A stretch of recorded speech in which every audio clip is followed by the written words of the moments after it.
өкінішке қарай бұл жұмыс тобында болғандықтан мен көптеген пайдалы тиімді ұсыныстардың өтпей қалғанын көзіммен көрдім. Депутат деп депутаттарды айыптауды қояйық. Жоқ, мен журналистпін, сіз депутатсыз, менің моральный правам бар.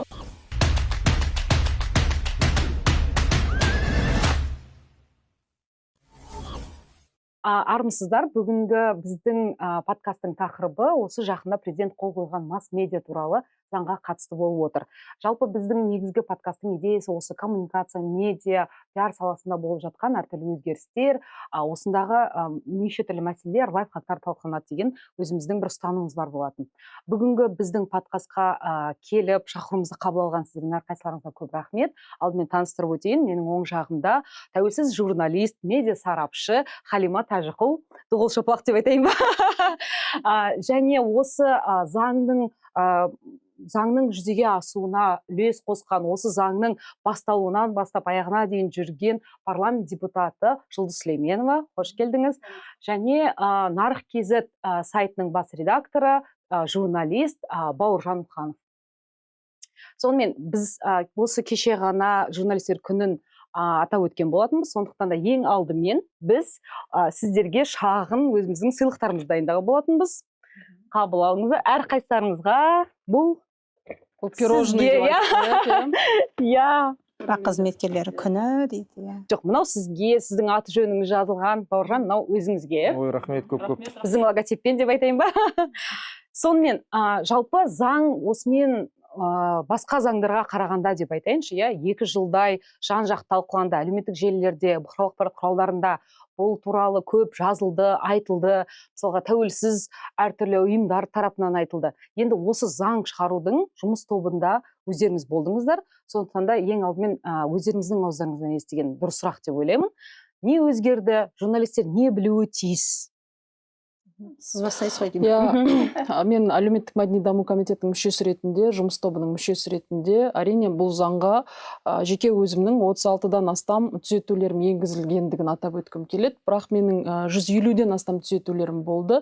120 түзетуім сәйкесінше өтпей қалды. Бірақ дегенмен дәл осы заң қазіргі таңдағы қоғамдық этиканы қалыптастыру үшін, бүгінгі таңдағы жаһандық бұқаралық ақпарат құралдары, масс-медиа тарапындағы трендтерді еліміздің осы қоғам мен билік арасында диалогты нығайтудағы сол рөлін күшейту үшін менің ойымша осы заң қажет деп ойлаймын. Ең басында үкіметтен парламентке енгізілген заңнан және мәжілістен сенатқа кеткен заңның айырмашылығы жер мен көктей, оны атап өту қажет. Бұл өте бір белсенді. Сонымен қатар оның әрбір жұмыс тобында, Халима ханым өзі айтады, бізде бір ұрыспаған, бір талас тудырмаған нормалар болған жоқ. Өте таласқа толы жұмыс тобы болды. Тіпті өзіміздің жұмыс тобымыздың көптеген мүшелері, біз өзіміз айтып жаттық, мысалы басқа жұмыс тобына барамыз, салыстырмалы кестені талқылаймыз, жаңа айтамыз да кетеміз, ал бұл жерде сарапшылар тарапынан да бірнеше пікір қалыптасуы мүмкін, бірнеше ой айтылуы мүмкін, депутаттар жұмыс тобының мүшелері тарапынан да, және үкімет жұмыс тобының мүшелері тарапынан да кейде біз бір-бірімізге қарама-қайшы пікірлер өте көп болды. Неге? Ол өйткені бүгінгі таңдағы жалпы қоғамдық сананың өзгеріп жатқандығы, бүгінгі медиа саласының жалпы қоғамдық саладағы рөлінің артқандығын көрсетеді деп ойлаймын. Сонымен қатар бұл тенденция енді медианың жалпы рөлінің күшейе беруі, ол көбейе береді деп ойлаймын. Өйткені бұған дейін бізде былай қарайтын болсақ, зиялы қоғам өкілдері болды, олардың пікірі ескерілетін, немесе мысалы интеллигенция деп айтамыз, немесе білім саласы, сондай бір әлеуметтік салалардағы қызметкерлердің пікірлері ескерілетін бір кезең болды. Бірақ бүгінгі таңда әркімде смартфон бар, әркім өзі ақпарат жасай алады, өзі контент жасай алады, сәйкесінше сол контент тұтынушы сол ақпаратқа байланысты өзінің сана сезімін тәрбиелеп, қалыптастырып дамытады. Бұл былай қарағанда бір жағынан үлкен күш, бірақ бір жағынан ол үлкен вызов мемлекет үшін, билік үшін және барша азаматтар үшін. Біз оны тіпті қазірдің өзінде байқап жатырмыз. Сондықтан да осындай трендтердің аясында жалпы мемлекеттің саясатын реттеуде, сонымен қатар масс-медианың саясатын реттеуде, енді бұл жерде бөлінеді ғой, республикалық масс-медиа, өңірлік масс-медиа, соның барлығын реттеуде бұл заңның нақты кәдімгі рөлі бар деп айтамын. Нені білу керек? Мен өзім және депутаттар Шаталов, Пономаревпен бірге біз срок исковой давности, яғни иск беру уақытын басында бұған дейін енді ұзақ мерзімде болды. Заң кірген кезде 3 жылдың көлемінде деген мәселе айтылып жатты, бірақ осы біз 1 жылға дейін төмендеттік. Бұл біздің үлкен жеңісіміз болды, және мен бұны өзім атап өткім келеді, өйткені біз 3 айдан астам бұл нормаға күрестік. Бұл бірден қабылдана қойған жоқ, және бұл норманы қабылдау үшін біз көптеген деректер, зерттеулер, дәлелдер келтірдік. Енді кез келген журналист өзінің ақпаратты жариялағаннан кейін 1 жылға дейін ғана сақтайды, және осы 1 жыл көлемінде ғана оған қандай да бір арыз шағымдар келуі мүмкін. Одан ары қарай оның жаңағыдай мерзімі 1 жылға дейін шектелді. Бұл жалпы менің ойымша бір демократиялық тенденцияларға, бүгінгі таңдағы журналистердің сөз еркіндігі, ой еркіндігі, сөз ашықтығы үшін бұл алғашқы қадам деп ойлаймыз. Рахмет, Қалеке. Мен Жұлдыз ханыммен келісем, жаңағы материалдың ескіру мерзімі ұзақ уақыт талқыланды, және ең қызығы заң қабылданғаннан кейін біздің Мәдениет және ақпарат министрлігі бұны өздері енгізген, өздерінің жеңісі ретінде көрсетуді байқап қалдым, бірақ негізі бұл жаңа аталған депутаттар және жоғарғы соттың өкілі өте жақсы қолдау білдірді, және тәуелсіз сарапшылардың жеңісі. Өйткені бұл норма үкіметтің қорытындысына жіберілді, бір емес бірнеше рет жіберілді. Үкімет үнемі теріс қорытынды беріп отырды. 3 жылдық норма қалу керек, 1 жылдық болмайды деп. Бірақ дәл сол норма қабылданатын күні, сол норма дауысқа салынатын күні тағы да теріс қорытынды келді, және үкіметтің әр министрлік, үкімет мүшелері, әр министрліктің өкілдері отырады ғой бізде талқылауда, олар да өздерінің пікірін айтып жатады. Олар да қарсы болды. Ең соңғы пікірді жоғарғы сот айтты, және сол жоғарғы соттың уәжі көңілге қонымды болды, өйткені ол нақты шешуші сөзді айтатын орган болғандықтан, және ол халықаралық тәжірибені, қолданыстағы тәжірибені мысалға келтіргеннен кейін барып депутаттарды сендіре алды. Содан кейін осы норма қабылданды. Негізі көп адам масс-медиа туралы заңды жаңа заң деп дәріптеп жатыр, журналистердің өзі жаңа заң деп айтып жатыр. Бұл негізі жаңа заң деп келмейді, өйткені Интерньюз халықаралық ұйымы бар, сосын біздің Қазақстандық құқықтық медиа орталығы бар.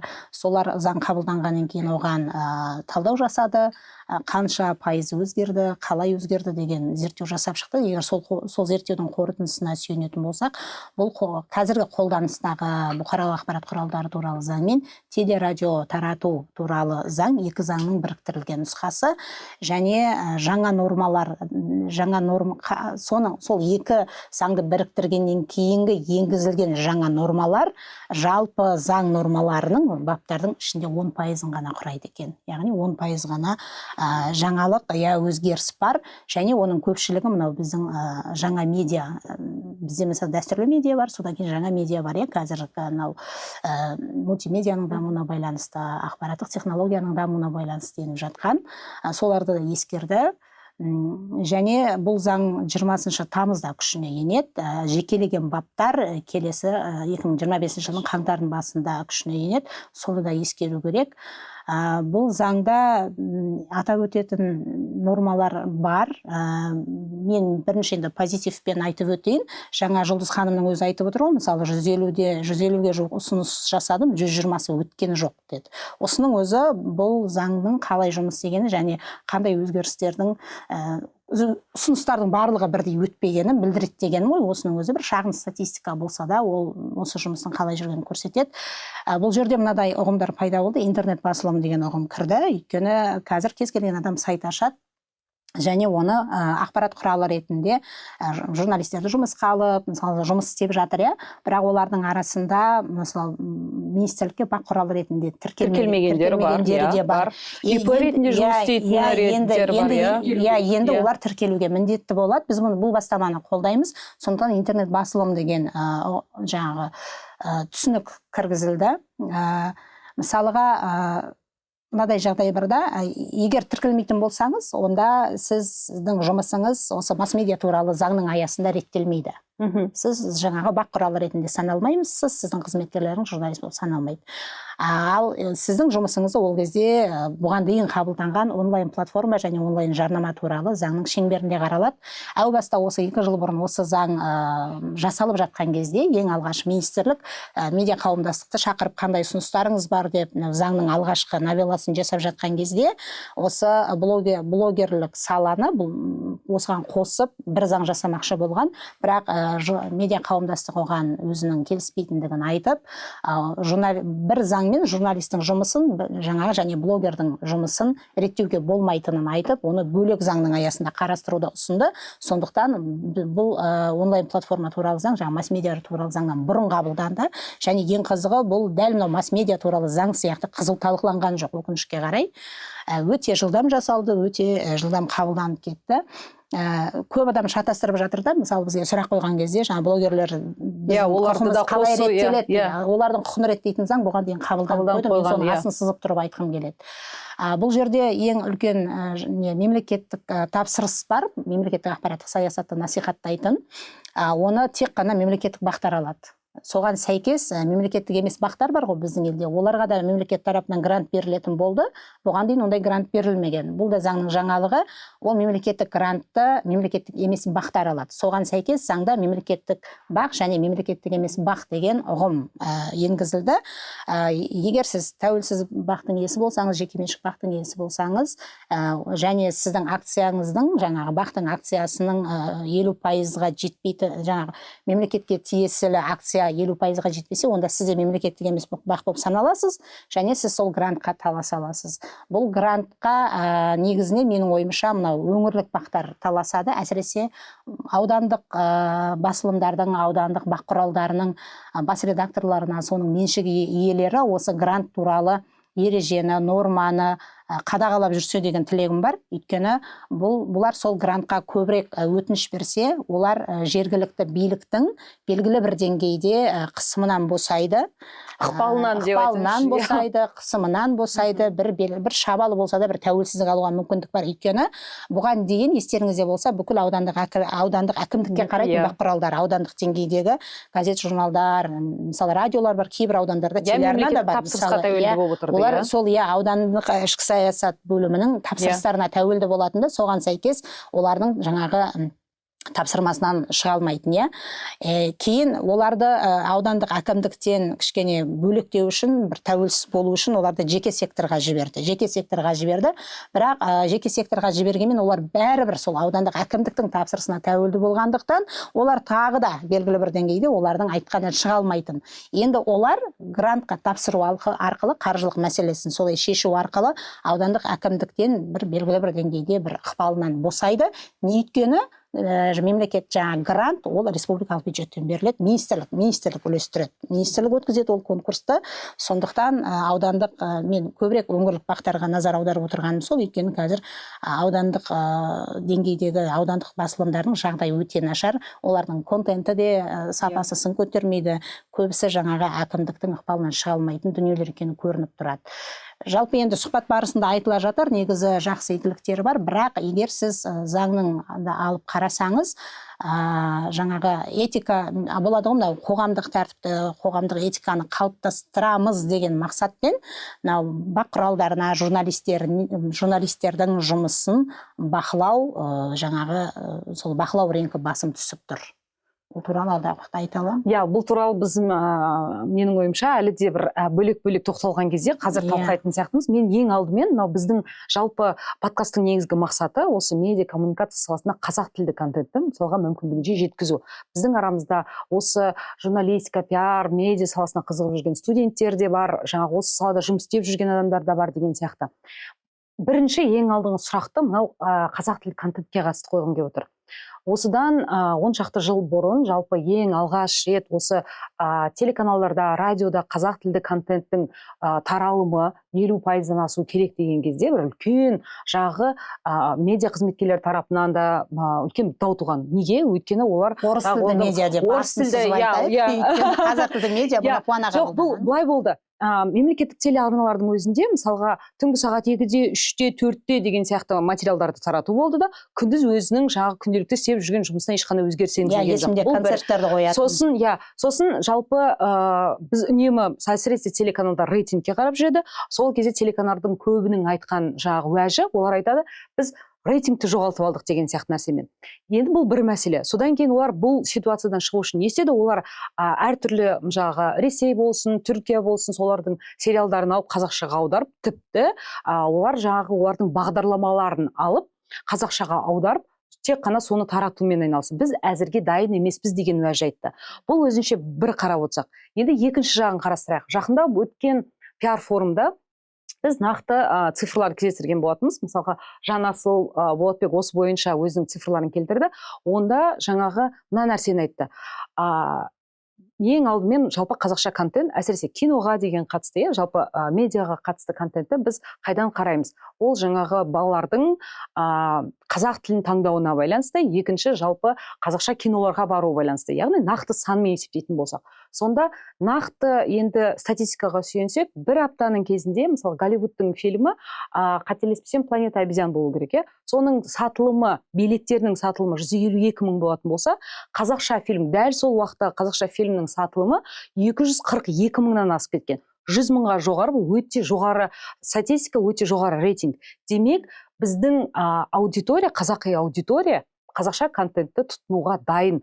Яғни ол телеканалдардың, жалпы радионың рейтингін түсірмесі анық. Бірақ екінші мәселе, бұған қаншалықты телеарналар дайын. Жалпы осы туралы сіздердің сарапшы ретінде осы туралы пікірлеріңізді білгім келеді.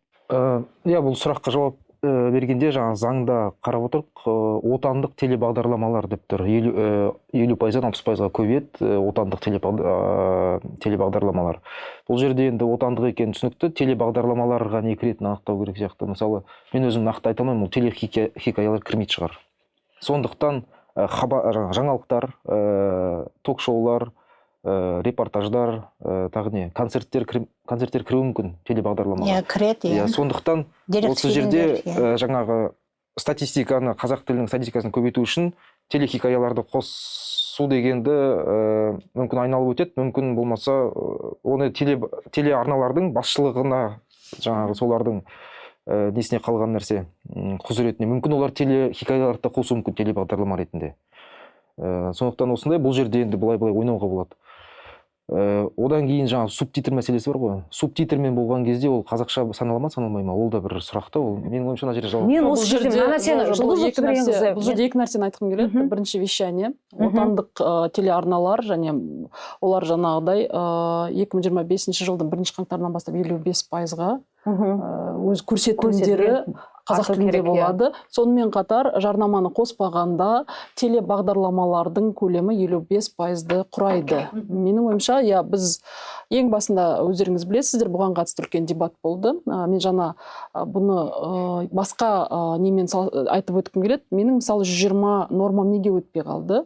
Жалпы біз норма дайындаймыз, депутаттар, бірақ бұны қабылдауға конституцияға сәйкес үкімет оң қорытынды беруі қажет. Неге? Өйткені үкімет ол атқарушы билік органы, біз заң шығарушы билік органы және сот, осындай 3 тармағы.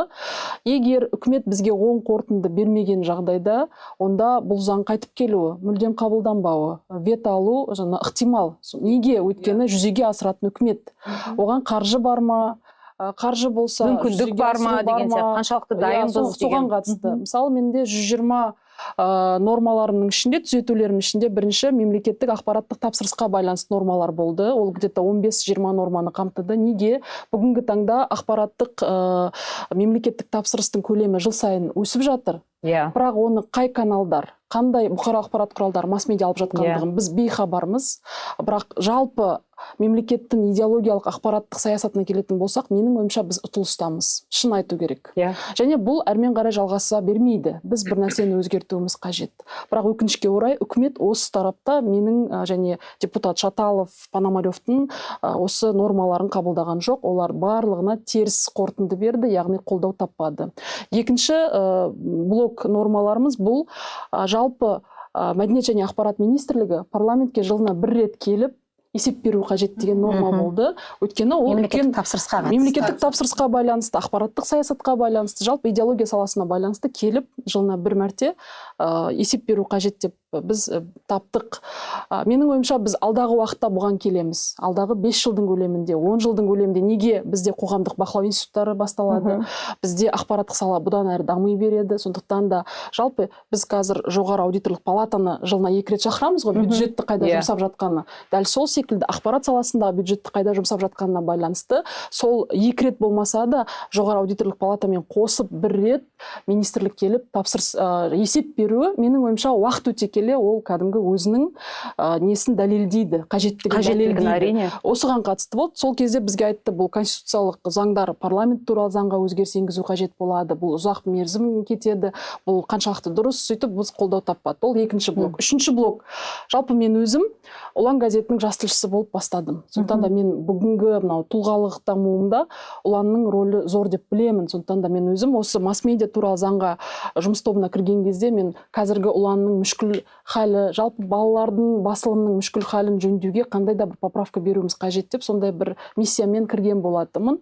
Оған қатысты біздің нормамыздың орнына олар бұқаралық ақпарат құралдарына гранттар беру деп сондай жанама бір норма берді. Ол норма қаншалықты жұмыс жасайды біз әлі көреміз. Неге? Өйткені менің ойымша балалардың басылымдарына біз арнайы грант бөлуіміз қажет еді. Қазіргі таңдағы Ұланның жазылымы небәрі 3-ақ мың дана таралымы. Ал елімізде 3 миллионнан астам балалар бар мектеп жасындағы.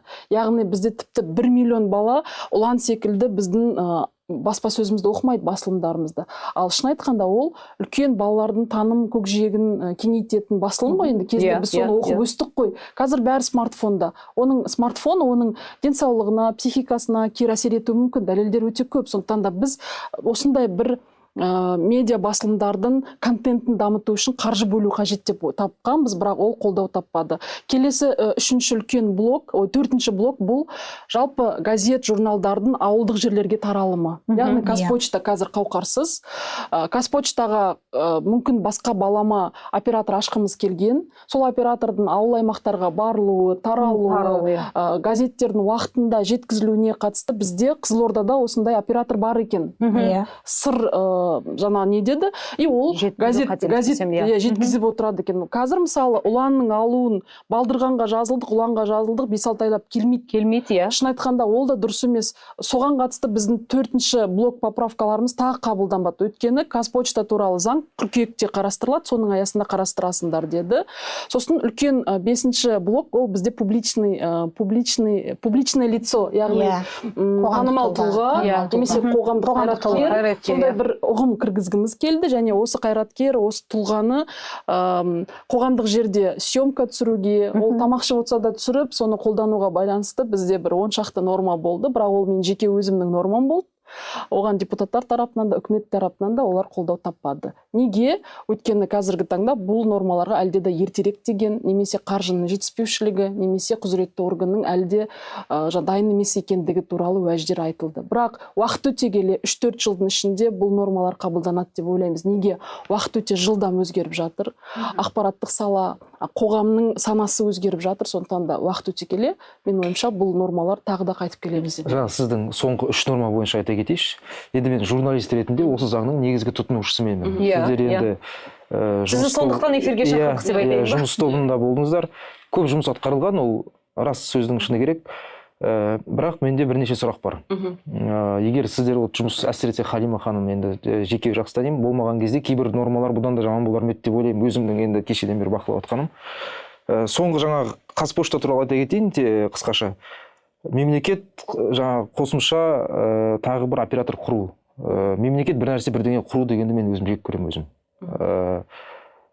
Бұл өңірлерде, Қызылордада деп отырсыз ғой, барлық өңірде бар, Жамбыл пресс, Тараз пресс, ВКО пресс деген. Ақжайық пресс. Жеке олар нелер. Қазпоштаның кішігірім түрі өңірдегі. Олар жеке меншік компания, жаңағы жазылады өздері газетке, алады, сосын жақта халыққа жүріп сатады. Газет кәдімгі көшеде сатады дейді ғой, киноларды. Сол сияқты сондай функция жасайды.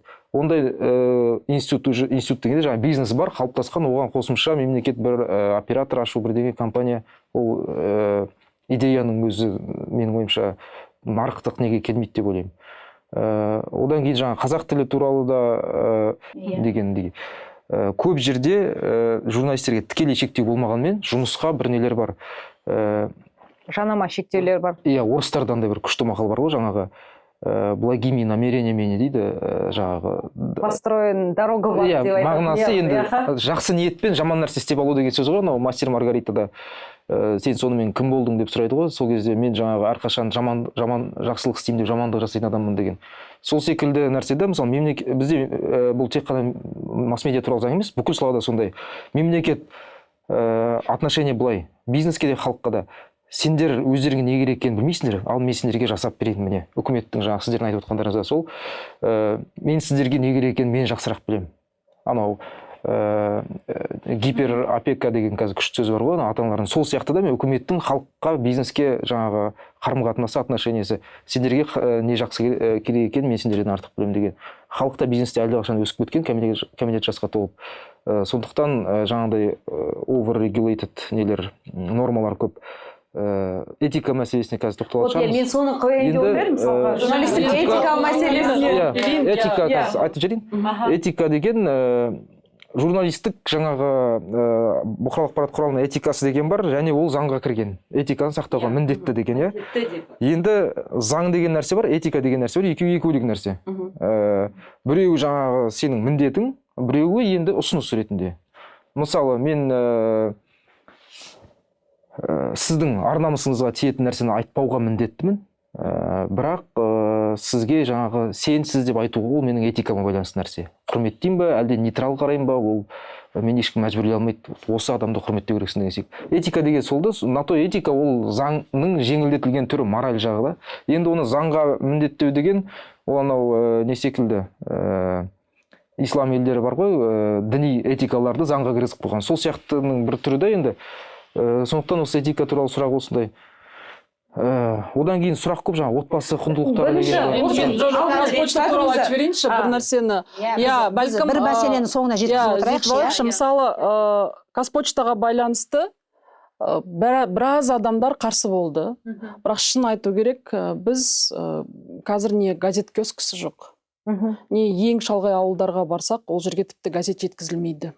Олардың барлығында интернет жоқ қой, олардың барлығы телеграм канал немесе осындай YouTube интернеттің қолданушылары емес қой. Мысалы, менің ата-анам ол шалғай ауылда тұрады.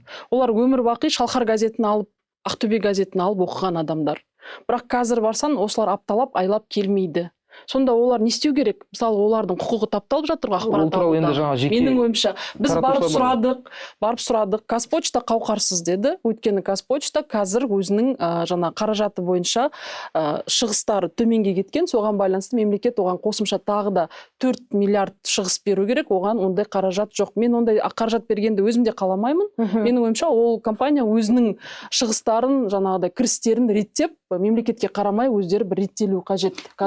Қазпошта қазірдің өзінде 2 миллиард теңге субсидия алады екен осы газет журналды тарату үшін. Сосын екінші нәрсе, және оны уақытында дұрыс тарата алмайды. Және оған қатысты ешқандай жауапкершілігі жоқ. Бізді осы алаңдатып отыр. Мүмкін ол мемлекеттік оператор болмайтын шығар. Мүмкін ол жекеменшік компаниялар болатын шығар. Бірақ менің депутат ретіндегі ұсынысым ауылдық ең шалғай аудандардағы осы газетті оқып отырған кәдімгі оқырман соған уақытында газеті журнал жеткізіліп тұру қажет. Егер қажет болса, сол жеткізілетін құнның барлығы газеттің ішіне кіргізілсін, оны да олар алуға қауқар жетеді.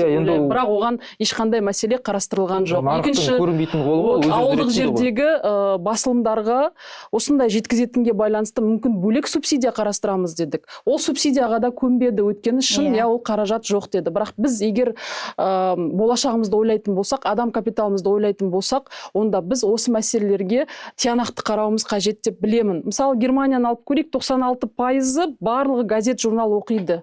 Оларда тіпті онлайн кітап оқу мәселесінде өте көрсеткіші төмен. Тіпті Германияның өзіне барсаңыз, аяқ басқан сайын, қадам басқан сайын киоскіде кітап сатылады, киоскіде газет сатылады, журнал сатылады. Бұлай қарағанда Германия дамыған Европа экономикасының алдыңғы қатарлы локомотиві, бірақ дегенмен олар осы газетті кәдімгі оқитын басылымды сақтап отыр. Не үшін? Өйткені олардың адам капиталы, еңбек нарығы өзінің нақты нақты мақсат міндеті бар. Біз ауылдық жердегі азаматтарға сондай мақсат жасай алмай отырмыз деп ойлаймын. Сосын сіз айтып отырсыз жаңа үкімет тарапынан. Иә, менің ойымша бұл жерге министрлік тарапынан өкіл келу керек. Өйткені заңның авторлары, заңның әзірлеушілері министрлік. Мен қайталап айтқым келеді. Біздің биліктің тармағы үшке бөлінеді. Атқарушы билік үкімет, заң шығарушы билік парламент және сот билігі. Сондықтан бізді үкіметпен шатастырмауларыңызды өтінемін. Бүгінгі заңның бұл жағынан жаңа ауқымда қабылдануына үлес қосқан ол парламенттің 8-ші шақырылым депутаттары. Оны жоққа шығаруға болмайды. Өте қиын болды. Я, бұдан да жақсырақ шығаруға болатын еді. Біз мысалы бір суббота, бір воскресенье демалмай, осы заң қарбалас әйел құқықтары заңдар болып жатты. Соған қарамастан бірге жүріп жасадық, оны жұмыс тобы біледі. Бірақ дегенмен үкімет тарапынан мысалы пресс-карта туралы қажетсіз нормаларды алып тастауға да бұл парламент қауқарлы болды деп айтқым келеді. Жоқ, бұл жерде ешкім үкімет пен парламент нетіп отырған жоқ, шатастырып. Парламент депутаттары өздерін солай позиционировать етіп қойған әу бастан биліктің өкілі ретінде. Парламент депутаты биліктің өкілі емес, парламент депутаты халықтың өкілі. Енді қосып жіберейін. Осы жерде сіз енді жаңағы неңіз предвзятый бізге қатысты көзқарасыңыз, бізді үкімет ретінде сынамаңдар. Ешкім сіздер сынап отқан жоқ үкімет ретінде. Жаңа сөздің басында айттым, рахмет, қайта осының өзі әжептәуір жеңілдеді деп. Ол депутатқа қатысты. Ал тәуелсіз сарапшыларға қатысты, тіпті ол енді бүкіл журналистер ретінде неміз еңбегі бар, алғыс айтуымыз керек деп ойлаймын. Көп нәрселерді нақты детальдарды білмесек те жобасын біліп тұр қой. Одан кейін жаңағы Қазпоштаның нәрсесі, бұл енді Германияда оқиды, оқымайды деген, ол халық өзі кітап іздеп, тауар ретінде оны іздеп оқиды. Бізге енді қазірге байқағанымыз керек емес, енді керек болса өздері тауып алып оқитын еді ғой. Демек сіз оны оқымайтын адамды, видите, керек емес жасағанға ақпараттық саясат соған әкеліп отыр. Газеттің, журналдың тұтынушының қажетсіздігін көрсететіндей. Ал шын мәнінде кім зерттеді? Қанша адам газет оқиды, қанша адам журнал оқиды? Егер зерттеуді сұрайтын болсақ, онда бізде зерттеу жоқ қой. Мен қазір мына нәрсеге келгім келіп отыр. Кешірім сұраймын Бауыржан. Масс-медиа туралы заңды талқылағаннан кейін, мысалға, сәл тақырыптан ауытқымай, қазір шыққаннан кейін жаңағы Қазпоштаның мәселесін бөлек талқылаймыз деген сияқты. Бұл Қазпошта ең маңызды блогер заң нормасында. Біз Қазпоштаны айналып өте алмаймыз. Мен бір ғана фактын айтайын. Қазпоштаға бюджеттен осы газет журналды тарату үшін 2 миллиард теңге көлемінде субсидия беріледі екен. Субсидия ақшаны алып отыр, бірақ олар айтып отыр, Қазпошта айтады екен, бұл субсидия, бұл қаржы, бұны таратуға жетпейді, біздің шығынымызды жаппайды, бізге тағы да сонша ақша беріңдер депті. Ойлаңызшы. Одан кейін біз айттық, біз неге оған ақша береміз? Одан да басқа жекеменшік сондай операторлар ашылсын да, олар жаңағы қаржыны конкурс ретінде өздері жеңіп алып, өздері ары қарай сол жұмысты жалғастырсын деп. Күздегі заңның аясында тағы да қарастырамыз. Бірақ Қазпошта біздің Мәдениет және ақпарат министрлігінің осы заң жобасын жасауға бізбен бірге талқылаған өкілдерінің кәдімгі айтуынша, отырыста айтылды ғой осы сөз. Қазпошта газет журнал тарату қызметінен мүлдем бас тартпақшы. Ол бапты өздерінен алып тастағысы келіп отыр деді. Енді онысын қыркүйекте сондықтан бұның барлығы сол кезде белгілі болады. Менің ойымша бұны жеке секторға беру керек. Жаңағы 2 миллиард теңгені сол жеке секторға мемлекеттік сатып алу порталы арқылы ма, конкурстар өткізу арқылы таратуға болады.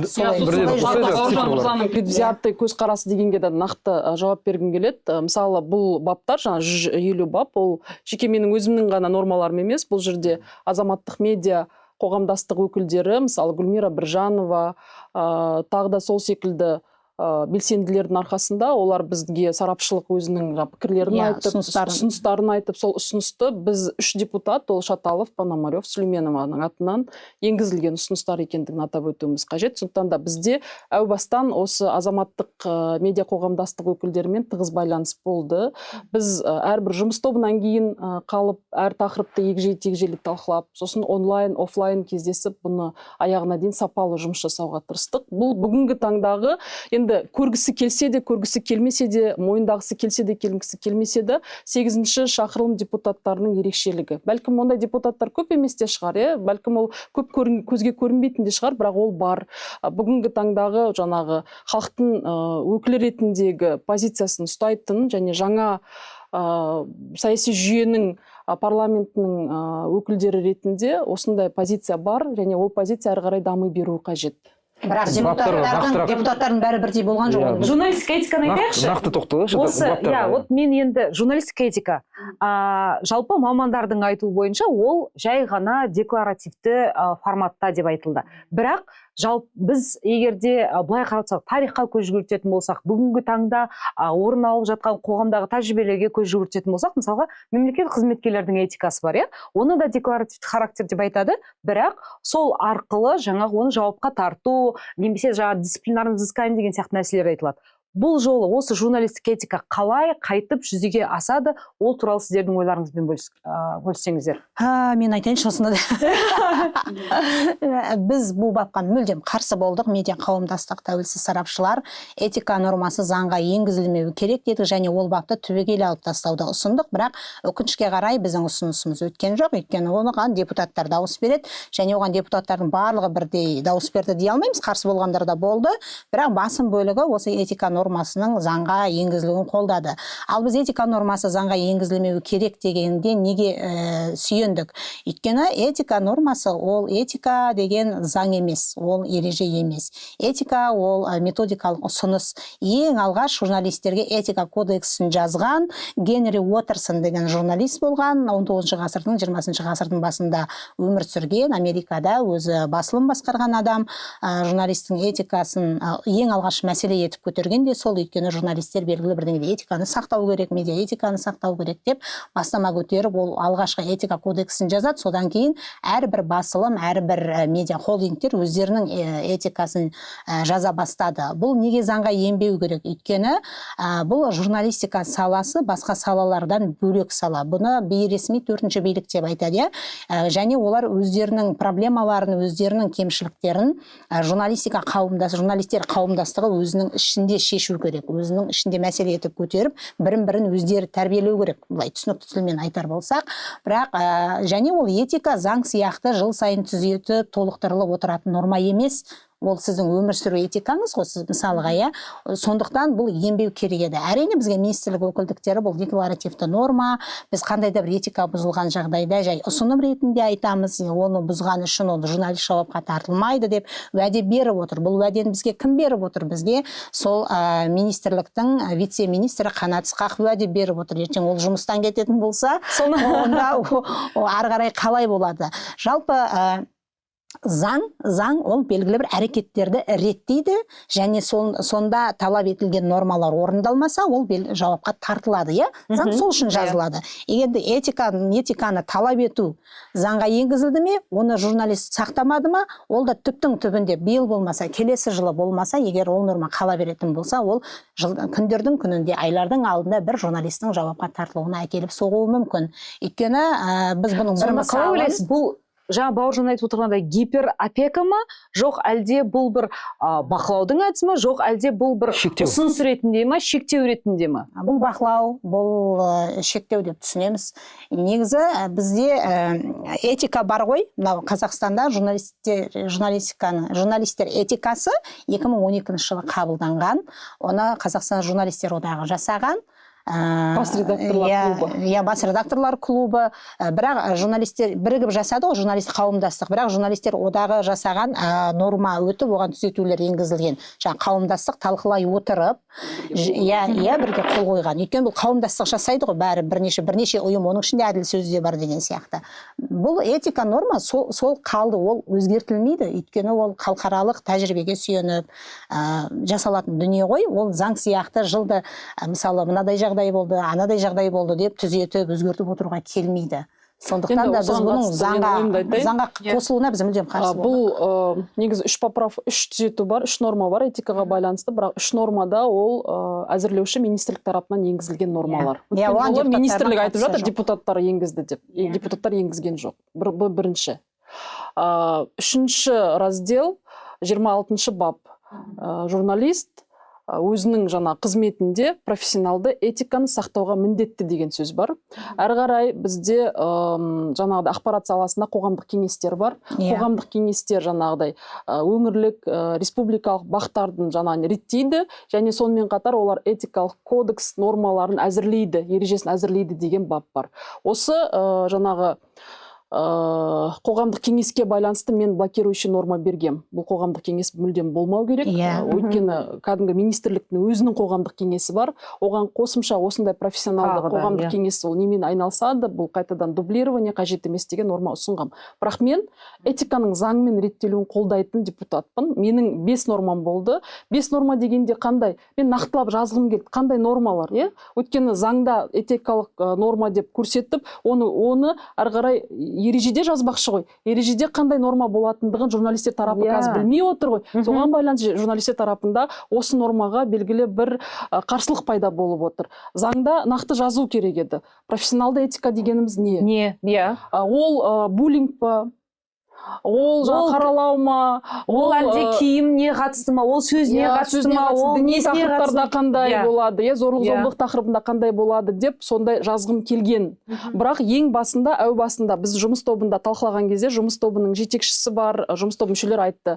Бұл журналистердің өзін-өзі реттейтін жаңа ұйымдармен жазылғаны дұрыс. Өйткені өзін-өзі реттейтін ұйымдар жазылған кезде оның салмағы да жоғары болады, оны журналистер өзі ұсынады және оның орындалуы да жақсы болады деді. Біз осы уәжге келістік. Сондықтан да мен өзім этика нормалары туралы норманы берген. Қазір енді сол этика нормалары дайын ба? Қараңыз, сіз жаңа айттыңыз 2012 жылғы этикалық кодекс бойынша мен оқыдым. Бірақ қазір Евросоюздың тоже этикалық нормалары бар екен журналистерге қатысты. Олармен қатысты оқысам, 2012 жылғы этикалық кодекс ол әлдеқайда жаңағыдай не қылған, ескірген.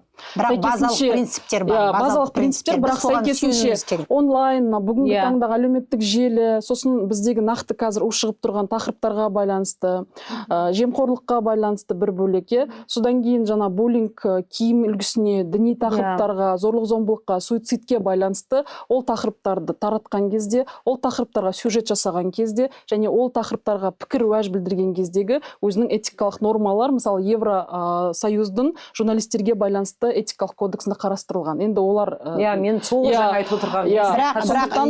Ол енді біздің контекстке қаншалықты келеді? Біздің контекстке қаншалықты келеді? Оны жарайды журналистер өздері бас редакторлар клубы бар, журналистер одағы бар.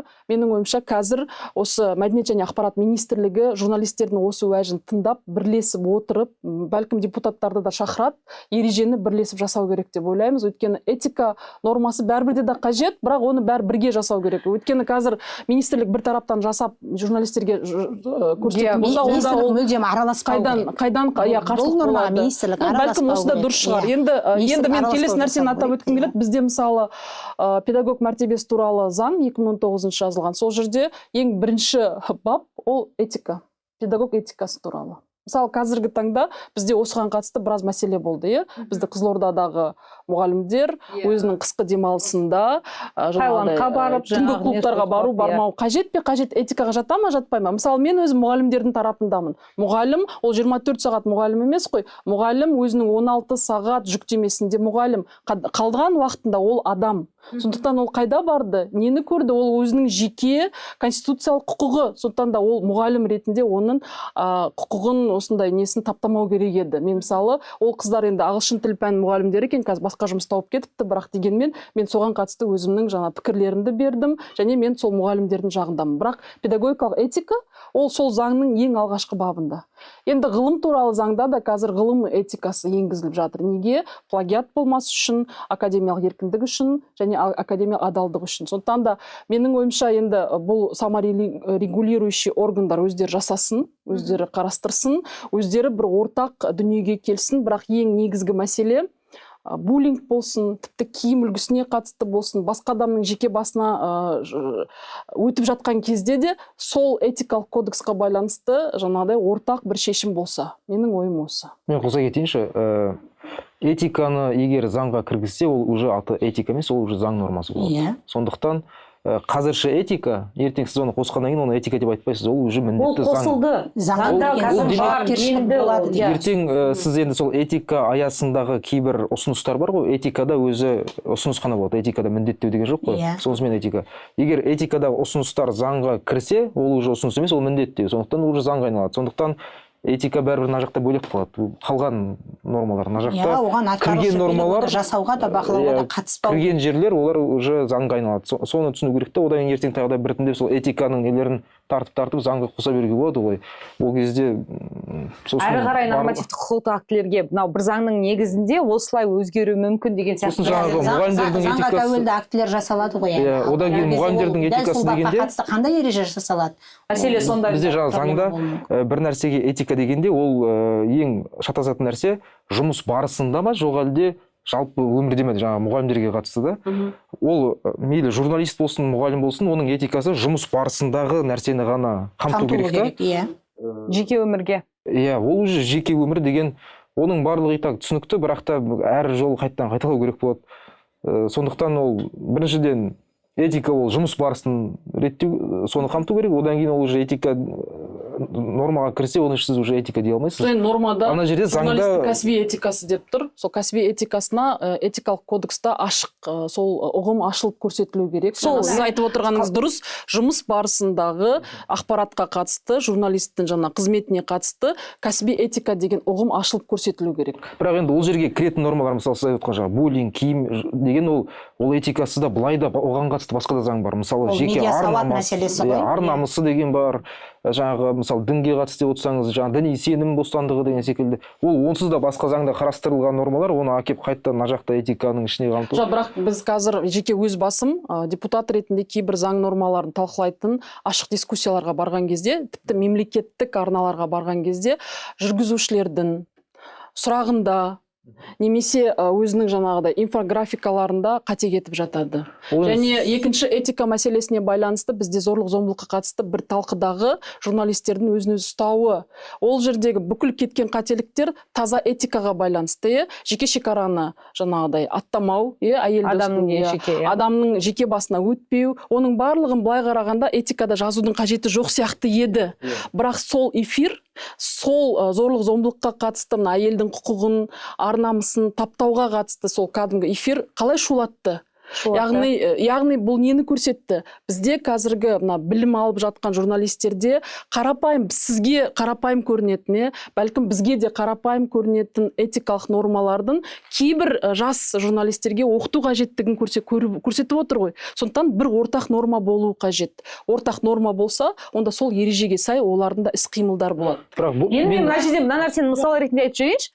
Естеріңізде болса, осыдан 1-2 жыл бұрын 24 хабар агенттігіне журналисті жаңағыдай әкімдікке кіре алмағаны үшін, жаңағы сол жерде күзетшімен айғай-шу болғаны үшін бір үлкен дау-дамай болды. Оны бүкіл әлеуметтік желіде жазды деген сияқты. Содан кейін жаңағы сол істің нәтижесі ретінде сол күзетшіні жауапқа тартты деген мәселе бар. Бірақ көп жағдайда, әсіресе заңгерлердің арасында осы мәселе көп айтылады. Журналистің өзі этикаға сәйкес іс-қимыл жасамады.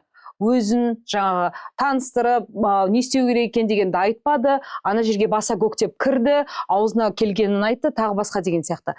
Яғни осы нәрселер, мен Жұлдыз ханымның айтқанымен толық келсем, міне біз журналистік этика деп заңға біз енді оны өзгерту мәселесі емес, бұл жерде жаңа заңда осы нәрсе бар.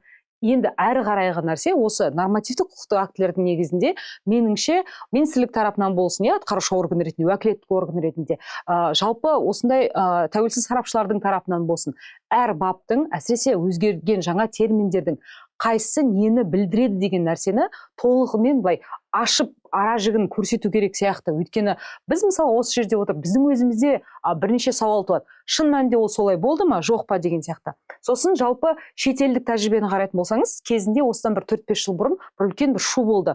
Шетелдік ақпарат құралдарының ішіне бір журналист өздерінің ақпарат министрлігінің сыбайлас жемқорлыққа қатысты фактылар жинап материал жазып жүрген кезде, жаңағы бір эфирдің уақытында өзі that is fucking good деп айтқан сөзі үшін жаңағы мананы жауапқа тарту мәселесі қаралады. Ол айтады, ол емес, осындай нәрселер басқа эфирлерде болды, мен мына дайындап жатқан материалым үшін мені жауапқа тартылды деген сияқты нәрселер.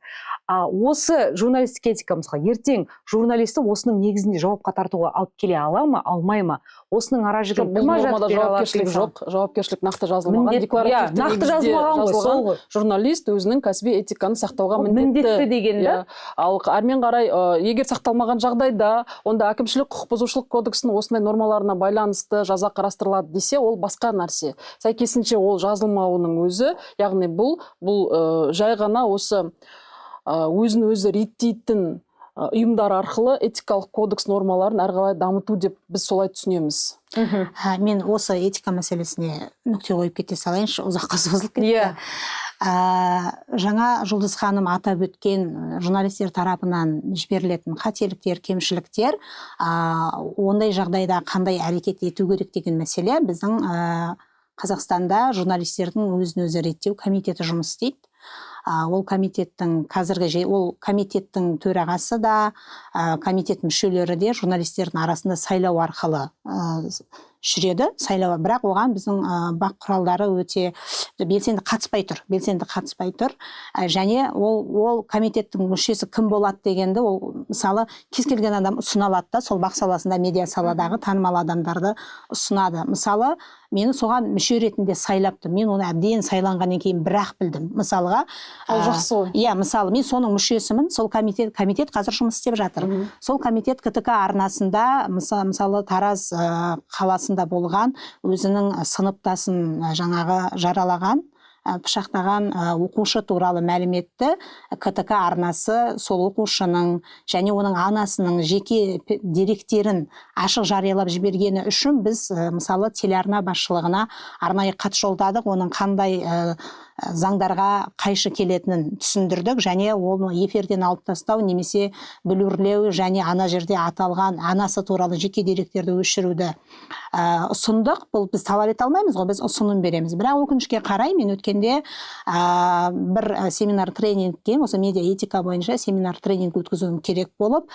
сол кейсті қайтадан ашып қарасам, өкінішке қарай әлі күнге дейін ютубта, әлеуметтік желіде әлі жүр.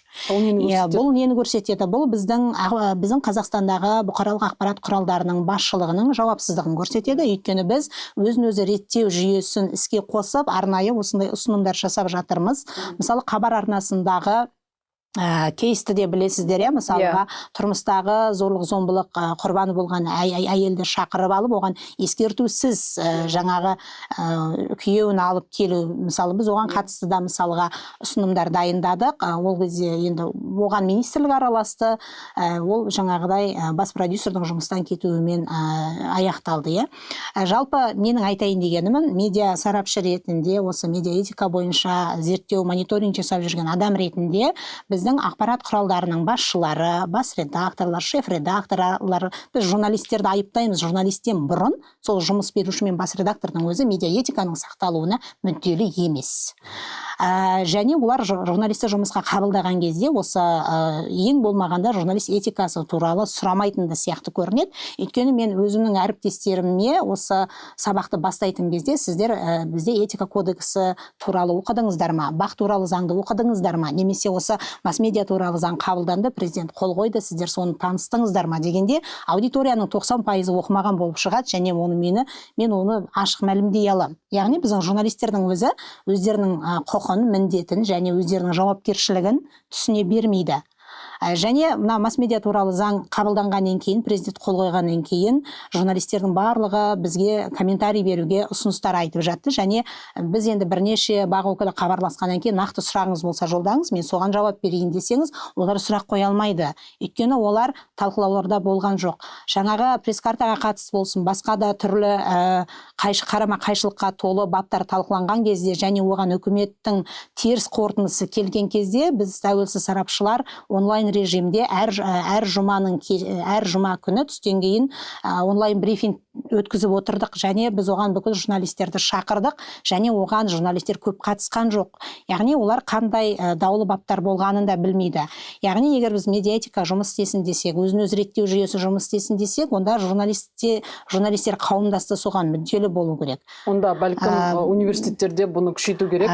Күшейту керек. Мысалы, жаңа мен айтып отырған комитет, мен мүшесі болып саналатын комитеттің ресми сайтында журналистиканың базалық принциптері жазылған, этика кодексі де бар ол жерде, және сол біз жаңа сіз айтып отырсыз ғой, этика кодексін қазіргі заман талаптарына сәйкес әлі толықтыру керек дегенді айттыңыз, иә.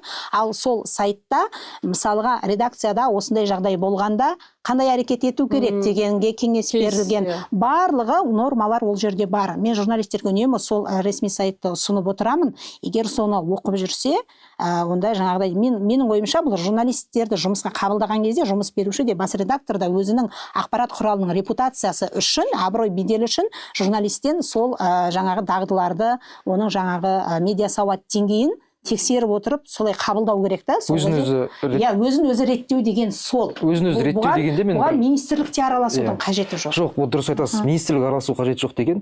Бізде мысалы жаңағы баланың ата-анасының деректерін шығарып жіберді деді ғой. Кез келген заң бұзушылық немесе жаңағы этика бұзылған кезде бір жәбірленуші болады бәрібір. Енді осындай кезде министрлік жәбірленуші емес қой. Сіздер енді ұсыныс беруші орган, жаңағы мекемесіздер. Енді осы кезде егер жәбірленуші жаңағы мамасы, анасы өзі арыз жазбаса, ондай кезде министрлік барып ана жақта бір адам жәбірленді деп барып ана жақтан канал телеарнаның журналистін жауапқа тартып, менің ойымша дұрыс емес. Өйткені кәдімгі жалпыға ортақ логика бар ғой өзі. Полицияға барсаңыз да арыз жәбірленуші болмаса, ол біреудің үшінші адамы барып жазбайды ғой. Сол сияқты бұл енді егер жаңағы хабар болмай келген жаңағы жолдасы, ол өзі оған қарсы болмаса, жаңағы қарсы болып тұр, бірақ енді оған жаңағы жәбірленгенін айтып нетпесе, ондай кезде неге мемлекет ол журналистпен күресіп жүру керек? Қазір айтып жіберейінші. Солайда бізде жаңағы мына жақта бір адамдар құқықтық сауатсыз болуы мүмкін, өздерімен өздері қылысып жатады, мемлекет бар, ана жаққа кірігіп жаңағы араласа береді. Міне көрдіңіз ба, бұл жерде журналистің жауапкершілігі деген мәселе осы жерде туындайды. Журналист бойынша мекеменің басшысы, каналдың директоры, бас редактор, ол егер сондай сауатсыз журналистпен жұмыс істеймін десе, пожалуйста, істей берсін. Оның рейтингі жаңағы халықтың алдында абырой түседі. Енді оның барып, сен күшті, бұдан да жақсы редакция болды, біз мына жақта мемлекет барып анаған, сен, пожалуйста, күшті редакция болшы, мынандай журналисті былай үйретші деп айта алмайсың ғой. Егер өзіңе ұнаса, жүре бер сол сауатсыз журналистермен. Бұл өзін-өзі реттеу деген бұл либерал көзқарас та осы негізі. Жаңа КТК-дағы кейсқа мен тоқталайыншы, сөздеріңізді бөлейін. Біз осыны медиаэтика сабағында біз журналистермен талқыладық. Сол кезде олар сұрақ айтты, маған айтып жатыр. Ол баланың анасы өзі келісім берген шығар дейді да, мысалға. Өзі сұхбат беріп тұр ғой. Ол сұхбат беріп тұр. Мысалы, ол кәдімгі ерікті түрде сұхбат беріп тұр. Оқиға қалай болды? Ол камераға қарап сөйлеп тұр. Аты жөніңіз кім дегенде бәрін айтты. Яғни оның ол жерде жазылатынын білді дейді. Бірақ ол адам, ол әйел медиаэтиканы білмейді ғой. Жаңа құқықтық сауаттылық деген мәселе білмейді. Бірақ журналист оны сұхбат алған күннің өзінде ол әйелдің баланың анасы деп қана беріп, немесе бетін білурлеп, бұлыңғыр етіп беру керек. Бұл жерде жаңағы бақ тарапынан кетіп отыр. Қателік. Бұл енді жұмыс беруші журналистің арасында араласпау керек деген мәселеге мен де өз пікірімді айтқым келіп. Мысалы, мемлекеттік жаңағы арна отбасылық зорлық-зомбылыққа қатысты жаңағы теманы көрсеткен, ток-шоу жасаған арна, ол мемлекеттік ақпараттық тапсырыс алып отырған арна. Жаңағы бағдарлама ток-шоу мемлекеттік ақпараттық тапсырыстың негізінде жүзеге асырылған ток-шоу. Сондықтан кеткен қате, сосын барлығы министрліктен сұрады. Неге қайда қарап отырсың? Маған салса, ол каналдың лицензиясын алып тастауға дейін бару керек еді. Неге? Өйткені әйел сол жердегі эфирдегі жылағанын көрсеңіз, өксігім баса алмай. Мен ол эфирдің 20 минутынан кейін қарай алмадым. Неге? Өйткені ана әйел қосымша қайталап тағы да зорлық зомбылыққа ұшырады.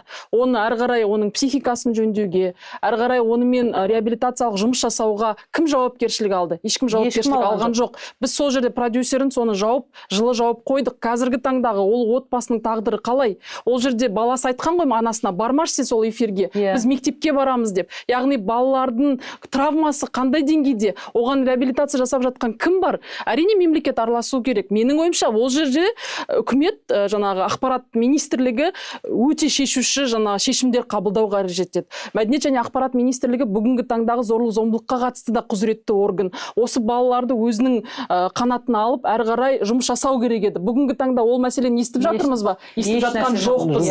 Осыған қатысты оқыту өткізіліп жатыр ма? Өткізіліп жатқан жоқ. Біліктілігін арттыруға байланысты бір нәрсе бар ма? Осы өзін-өзі реттеуші органдардың жұмысын жинап, мемлекеттік тапсырыс алып отырған арналардың журналистеріне, шеф-редакторларына бәріне жинап, біліктілік арттыру курстарын жасасын. Бұндай нормалар прокуратура, сотпен шешіледі. Ақпарат министрлігі деген тіпті керек жоқ нәрсе бұл жерде. Жарайды, бұл мәселе жәбірленуші сотқа шағымданса, бұл мәселе прокуратура, полицияның жұмысы, ақпарат министрлігі мүлде қатысты. Жақсы. Енді жалпы осымен журналистік этика мәселесі жауып, келесі тақырыпқа көшейік.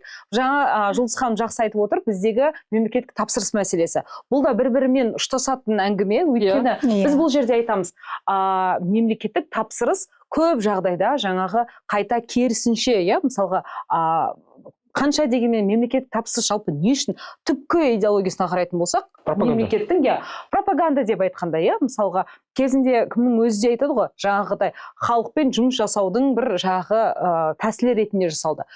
Бюджет жыл сайын тіпті күн санап артып жатыр, оның несіне шек жоқ. Тіпті кейде осы әлеуметтік желілердегі ақпараттарға мониторинг жасайтын болсаңыз, арасында мен қателеспесем осыдан бір 7-8 ай бұрын бір пост жақсы жарияланып жазды. Оның ішінде жаңағы медиапланның ішінде Қазақстан Республикасының тұңғыш президентінің қызметін ақпараттандыру деген сияқты нәрселер бар, жаңағы мынаның қызметін ақпараттандыру деген сияқты нәрсе бар. Былай айтайықшы, бағанағы сіздің сөзіңізбен мысалға негізгі ниет жақсы болған шығар. Жалпы атқарушы мемлекеттік органдардың не істеп жатқанын халыққа түсіндіру бойынша деген сияқты. Ал бірақ дәл қазір мемлекеттік тапсырыс соншама қыруар қаражат беру арқылы біз осы нәтижеге қол жеткізіп отырмыз ба, жоқ па? Енді қазір міне мемлекеттік ақпарат құралдары деп бөлетін болдық, міне жеке ақпарат құралдары, грант дедік, мысалы мемлекеттік емес ақпарат құралдары деп бөлетін болдық.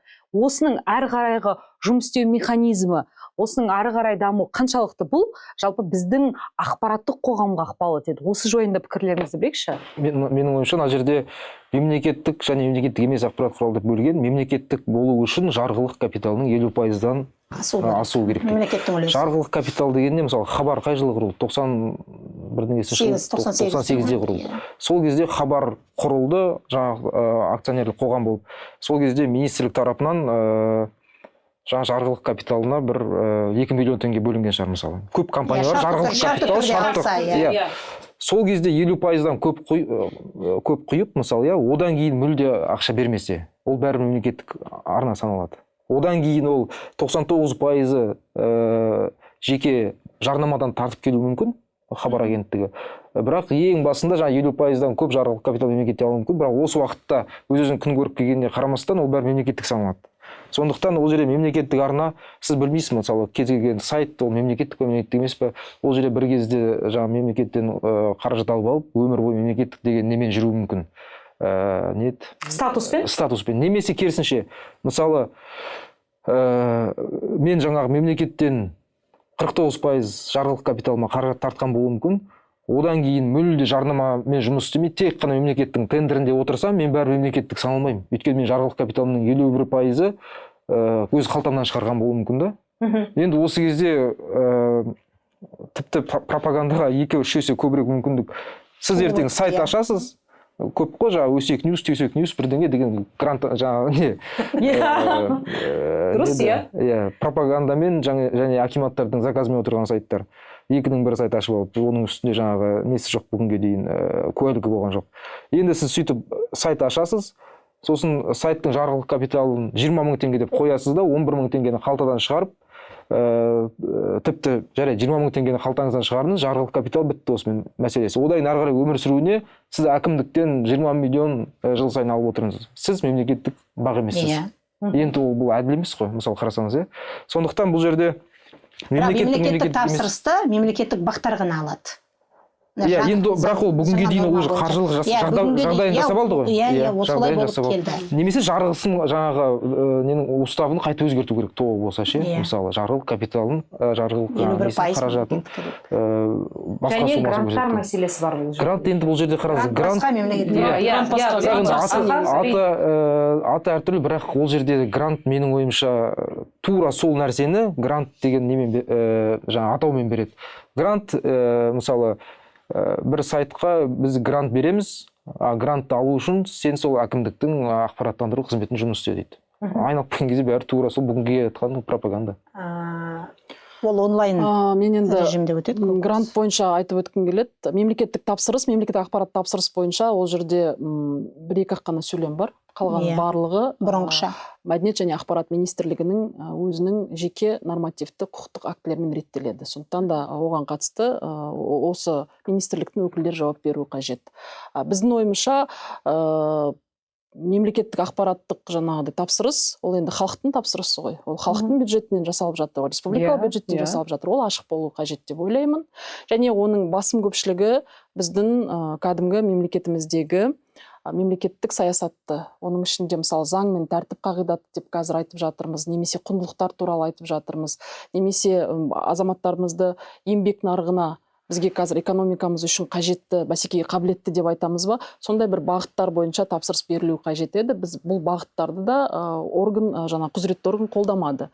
Енді екінші үлкен мәселе гранттарға қатысты. Гранттар ол тапсырыстан өзгешелігі, оның басым көпшілігі өңірлік бұқаралық ақпарат құралдарын дамытуға арналады және балалар контентіне арналады. Бұның негізгі приоритеті осы. Сонымен қатар бөлінетін гранттардан 3-2% мемлекеттік тілді контентті әзірлеуге бағытталады. Бүгінгі таңдағы 10 тақырып бар ғой, мына устойчивое развитие, білімнің сапасы бойынша, ауылдық және қалалық білім сапасында теңсіздік пен алшақтықты азайтуға байланысты деген кәдімгі Біріккен Ұлттар ұйымының бекіткен тұрақты дамуға қатысты. Сол тақырыптарды алса да, менің ойымша бұл дұрыс болатын еді. Енді сол гранттарға қатысты біз осыны қолдадық.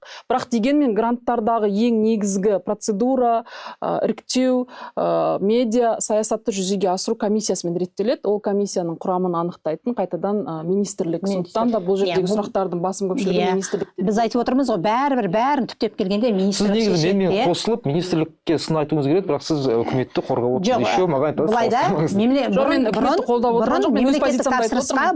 Бұрын мемлекеттік тапсырысқа жеке бақтарда талас алатын болса, бұл жолы мемлекеттік тапсырысы тек қана мемлекеттік бақтар алады деп, мемлекеттік бақтарға зор мүмкіндік беріп қойды да, яғни олардың бәсекелестерін сызып тастады. Бұл бір минус осы. Жаңағы грант туралы айтайық. Грант біз айттық, бұл қалай жүзеге, мысалы мемлекеттік тапсырыс қалай беріледі. Мемлекеттік тапсырысты алатын мемлекеттік бақтар өздерінің ұсыныстарын, құжаттарын, оларда құжаттарын өткізеді ғой, грант мемлекеттік тапсырыс алу үшін. Ол туралы ақпарат ашық болмай тұр қазір, әлі күнге дейін. Бұрын естеріңізде болса, 2018-19 жылдарға дейін осы мемлекеттік тапсырыс біздің мемлекеттік сатып алу порталы арқылы жүзеге асырылатын, және қай баққа қанша қаржы бөлініп отырғанын біз өзіміз қарап, мемлекеттік сатып алу порталы бір ашықтықтың бір құралы ретінде бізге жұмыс істеді. Бірақ кейін 2019 жылдан кейін, қателеспесем, бұрынғы жаңағы пікір білдіріп жүрді. Енді мына масс-медиа туралы заңда осы мемлекеттік тапсырыстар жаңағы мемлекеттік сатып алу порталы арқылы үлестірілмейді деген арнайы бап бар. Мысалы, бақ туралы заңда ондай норма жоқ. Бірақ сол жүзеге асып келді, бірақ соны мына заңда шегелеп тастады. Бұл енді менің түсінігімде мемлекеттік бюджеттен берілетін кез келген қаржы ашық болу керек. Ол ашықтықтың құралы мемлекеттік сатып алу порталы еді. Біздің уәжімізге министрлік өкілдері бұл біздің мемлекеттің ақпараттық қауіпсіздігі деген уәжді алға тарта отырып, жаңа конверттік жүйеге көшірдік деді. Бір күндік сайттар, бір күн бұрын ашыла салған ақпарат құралдары біздің бюджеттің ақшасын алып кетпеу үшін біз осылай істедік деді. Бірақ оны мемлекеттік тапсырысты үлестіретін жаңа конкурс бар ғой, конкурстың талаптарына қосуға болар еді ғой. Осынша жылдық стажы болу керек, осынша техникалық жабдығы болу керек, оның редакциясында адам құрамы осындай болу керек деген талаптар қою арқылы бағытында бөлдік қой. Солай істеуге болатын еді. Енді мемлекеттік грант беріледі дегенде мен аудандық өңірлік бақтар үшін қуандым. Бірақ түптің түбінде олар онлайн арнайы бір бірыңғай медиа платформа құрылады. Осы грантты үлестіру үшін және журналистердің онлайн аккредитациясын жүзеге асыру үшін бірыңғай медиа платформа құрылады. Егер біз бақ саласын дамытуға қатысты қандай да бір нормалар ұсынсақ, оны қаржы министрлігі бұл қаржылық шығындарды талап етеді деп ол норманы қабылдамай тастады. Ал бірақ министрлік ұсынған бірыңғай медиа платформа туралы ұсынысқа қарсы болған жоқ. Өйткені ондай платформа құрылу үшін әрине қаржы бөлінеді, ол белгілі бір ресурсты қажет етеді. Өйткені ол жаңа оператордың рөлі. Жарайды, бәрі әдемі, онлайн конкурс арқылы, жаңа конкурсқа онлайн режимде қатысады, бірақ түптің түбінде ол грантты бөлетін де, үлестіретін де министрлік айқындайтын, сол жаңағы құрамын бекітетін тәуелсіз сарапшылар жаңағы конкурстың жеңімпаздарын анықтайды дейді. Яғни бұл жерде бәрібір министрлік, мемлекеттік орган оған араласып отыр. Яғни бұл мемлекеттік емес бақтарға берілетін гранттар, жаңағы Бауыржан айтып өткендей, жекеменшік бақ болса да билікке лоялды ақпарат құралдарының осы грантты алуына ашық жол ашып. Министрлікті ақымақ емес қой, өздері беретін қаражатты өздерін қолдайтын СМИ-лерге береді. Бірақ енді біз айтқанмен нақты дәлелдей алмаймыз, өйткені осы грантты берудің, мемлекеттік тапсырысты үлестірудің әлі нормативтік актілері қайта жасалу керек, заңның негізінде. Енді осы 2 айдың көлемінде, сосын келесі жылы январына дейін сол нормаларға қарап білеміз. Ал енді аккредиттеуге қатысты, пресс-картаға қатысты бізде айғай-шу болып, ол норманы алып тастадық қой.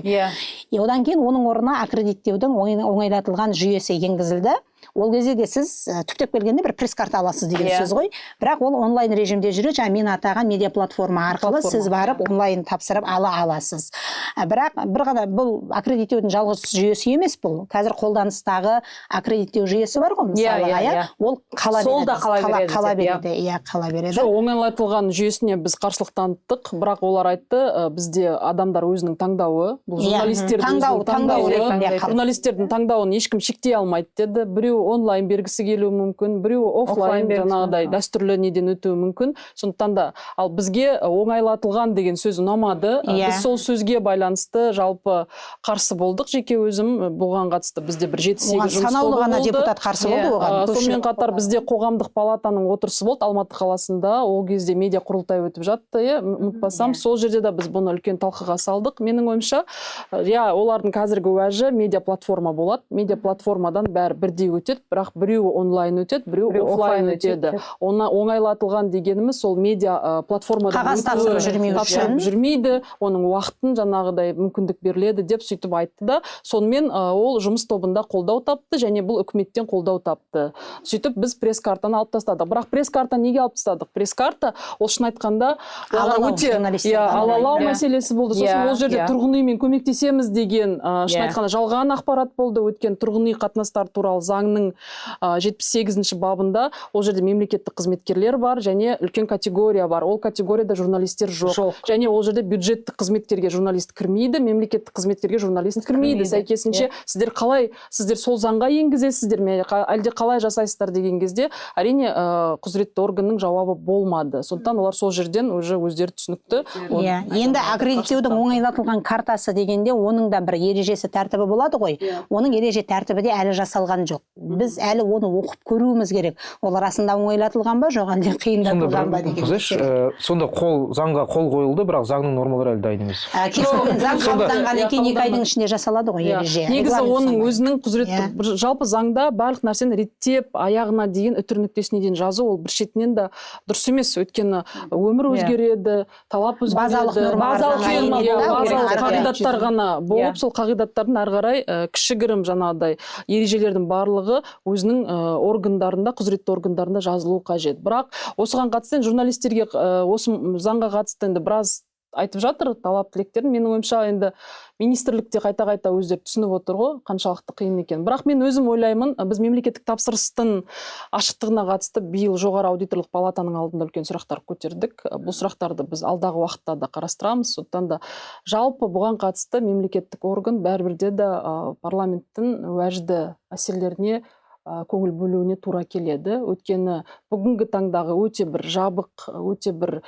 біздің ойымызша әділетсіз. Соған қарамастан, мысалы, мен білім саласының маманымын. Менің ойымша бізде балалар өзі телевизорды көрген арқылы бір бағдарламалар, таным көкжиектер кеңейетін бағдарламалар болу керек. Ол мемлекеттік тапсырыс арқылы жасау керек. Оған ешкім сырттан келмейді. Сондай нәрселерде біз қазір ұтылыстамыз деп ойлаймын. Толықтай келсем осы экология тақырыбы болсын, жаңадан келіп жатқан тағы да басқа дүниетану, сондай тақырыптар бар. Ол тақырыптарға қатысты біздегі контент, ол мемлекеттік тапсырыспен жасалу керек деп ойлаймын. Мемлекеттік тапсырыс Қазақстанда рейтингі аспанға дейін артқан мемлекеттік ақшасымен жасалған қандай программалар бар? Мен күмәнданамын соған бар екеніне. Қазақстанда көп рейтинг жинайтын, көп халық көретін нәрсе ол коммерциялық негізде жасалған нәрсе. Мемлекет араласқан жер ешқашан оңбайды. Мемлекеттік тапсырыс жүрген жерде ақпарат ешқашан дұрыс шықпайды. Біз сондықтан да осы заң жобасы талқыланып жатқан кезде мемлекеттік тапсырыспен жасалған бағдарлама болсын, жазылған материал болсын, ол таңбалануы керек деген ұсыныс айтылды. Бірақ біздің ол ұсынысымыз өтпей қалды. Өйткені халық өзінің салығына жасалып отырған бағдарламаның білу керек. Мысалы, қай бағдарлама сол біздің салықтан, бюджеттен жасалып отыр. Киноларда шығады ғой. Сендер мына сол бюджеттен алған ақшаға осыны түсіріп, осыны жазып отырсыңдар, бұның сапасын көтермейді. Бұл яғни қоғамдық бақылауға, азаматтық институттың дамуына белгілі бір деңгейде ықпал етер еді. Бірақ оны біздің министрлікте, депутаттар да қолдаған жоқ. Енді осы жерде жаңа біз айтып жатырмыз, отбасы құндылықтарын айта бастадық, иә? Енді жаңағы контентке мониторинг жасау мәселесі де бар. Осы жерде бар. Және осы эфирдің алдында біз осы мәселе бойынша Қалекеңмен де, Біржан өзіңізбен де осы мәселені талқылаған болатынбыз, иә? Яғни ол жерде ұлттық, мәдени және отбасы құндылықтарына зиян келтіретін контент деген нәрсе бар. Мониторинг бұған дейін де жасалып жатыр ғой. Мысалы, министрлік жанында, біздің салалық министрліктің жанында ақпараттық талдау орталығы деген мониторинг жасайтын орталық жұмыс істейді. Ол бірнеше жылдан бері жұмыс істейді. Оның жаңағы ресми сайты бар, ресми сайтын ашып танысуға болады, кімдер отыр, қалай атқарып жатыр, олардың есебі қалай екен.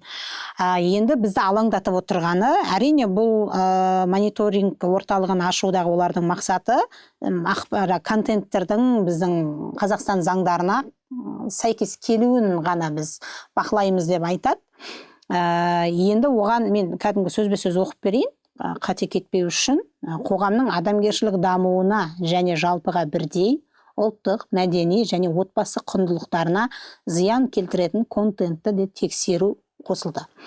Енді бұл мен білмеймін, отбасы құндылықтарына зиян келтіретін контент қандай контент ол? Жоқ, мен сіздердің пікіріңізді көріп отырмын, неолибералистік сондай пікірлеріңізді, ол түсінікті. Бірақ дегенмен неолибералистік сондай құндылықтармен өмір сүрген қанша мемлекет бізде қазір дамып отыр. Оны былай келетін болсақ, олардың қазір өзінің мемлекеттілігінің айырылу алдында тұрғандығын көрсек, менің ойымша бұған қатысты бөлек дебат жасауға болады. Мен үшін мемлекет мықты болу керек. Мемлекеттің институттары мықты болу керек. Мемлекеттік институттары халықпен бірге диалог құрудың нақты заңнамалық нормалары болу керек, және ол менің ойымша ортақ болу керек, және сіздердің де айтқан сөздеріңіздің түбінде осы мәселе бар. Диалог ашық, нақты, және диалог ол адам құқықтарын таптатпауға негіз болу керек. Мен осылай түсінемін. Енді жаңа сіз айтып отырған нәрсе, біз осыдан 16 маусымда әйел құқықтары және баланың қауіпсіздігі туралы заң қабылданды. Заңның авторларының бірі менмін, және заңды жүргізген жұмыс тобының жетекшісі ретінде біз қандай 2 норма қабылдадық? Біз отбасы және неке туралы кодексқа әке болу, ана болу, бала институтын дәріптейтін отбасылық тұрмыстық жаңа құндылықтар туралы норма қабылдадық. Және осы нормаларға құрмет негізінде бала тәрбиелеу деген норма қабылдадық. Бұл бір. Екінші норма Қазақстан Республикасының Конституциясына және барлық заңдарына қайшы келмейтін, адамдардың құқықтарын қолдайтын жаңағыдай отбасылық, ұлттық, мәдени құндылықтар деген норма қабылдадық. Оны да баланың тәрбиелеу мақсатында. Сондықтан менің ойымша эфирлерде педофилияны, эфирлерде әйелді қорлау, патриархалдық озбырлықты насихаттау мәселесі біздің ұлттық салт дәстүрімізге қарсы. Я нұсқаулық жасалу қажет, нұсқаулықты көрсету керек. Қазірдің өзінде осы заңға қатысты бізде көптеген болмайтын ат төбеліндей 5-6 адамдар әртүрлі жалған ақпарат таратып, осы заңға қарсы пікірлерін айтып жатыр. Заңда ата-ана мен баланы айыратын бірде-бір норма жоқ. Мен жақында бір журналист маған сұрақ қойды, 14 сұрақ. 14 сұрақтың 6 сұрағы ата-ана баласынан қай уақытта баласынан айырады, ата-ананың құқы қашан айырады. Сосын мен оған 6 сұрағына егжей-тегжейлі жауап бердім. Ол сұрақ, ол бап әу баста жоқ. Ол бап қарастырылмаған.